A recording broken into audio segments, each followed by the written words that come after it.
Апа, бүгүнкү мен алып сарыла күнүнөн куттуктайм. Көп жашаңыз, бар болуңуз, оорубаңыз, көп жашаңыздар. Сизге ден соолук. Кичине ата кичине береке аз болсун. Кичине мынау продукты үлкейизди балдар.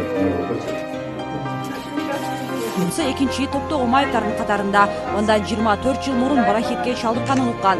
Дегенменен убагында дарыланууга шарт жок болгон дейт. Балдарын окутам, чоңойтом деп иштеп жүрүп, оорусу астмага өтүшүп кеткен.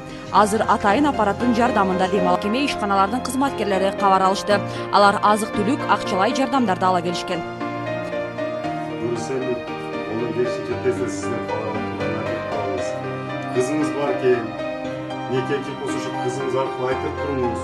O zaman bir şarday ağlamanın değer boyası. Занести? Или вот собаки не запустят? Ну, сами поднимите, раскройте, да? Вот здесь оставим.